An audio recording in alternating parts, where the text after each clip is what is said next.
최근 경제적 어려움에 아버지를 굶겨 숨지게 한 영케어러의 사연이 알려지면서 갑작스러운 질병이나 사고로 부모나 가족을 돌보는 영케어러들의 고충이 드러났습니다. 기초생활보장제, 노인 장기요양 서비스, 간호간병 통합 서비스 등 도움을 받을 복지제도가 있지만 이용하는 데는 한계가 있습니다. 복지제도를 이용하려면 의사소견서 제출 등 복잡한 절차를 거쳐 수급자 판정을 받아야 하는데 판정을 받기 어려울 뿐더러 수급자가 되더라도 지원금이 너무 적다는 게 문제입니다. 현재 기초생활수급의 경우 직계가족 중에 소액이라도 소득이 있으면 받기 어렵고 생계급여 30여만 원 정도 받을 수 있습니다. 장애인연금도 30만 원 수준입니다.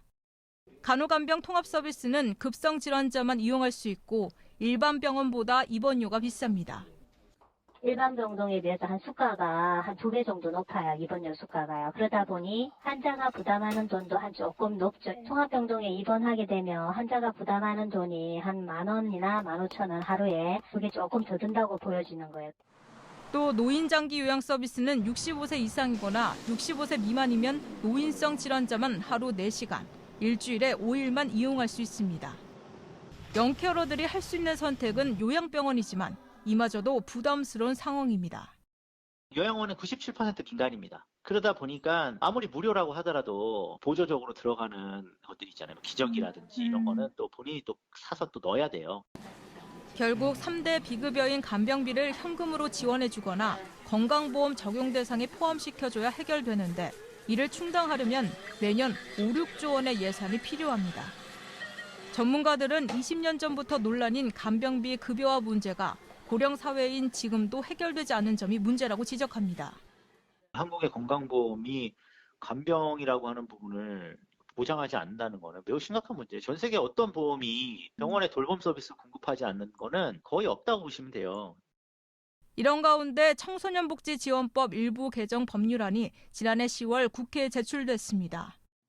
김성주 국회의원이 대표 발의한 개정안은 만 25세 미만 영케어러들의 존재를 인정하고 정부가 사회적 도움을 줄 수 있는 토대를 마련했다는 데 의미가 있습니다.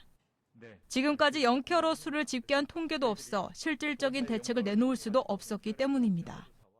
제가 이제 법안을 내면서 가족 돌봄 청소년이라고 정의를 했습니다. 일단 이 대상이 얼마나 되는지, 현재 어떤 어려움을 겪고 있는지 아무도 모르는 겁니다. 이들한테 꼭 해줘야 되는 필요한 지원이 뭔지를 파악을 하려면 실체 조사부터 하는 것이 순서입니다.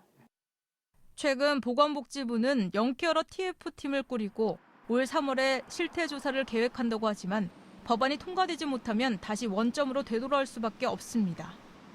이제는 정부가 적극적으로 나서야 할 때입니다. TBS 정진명입니다.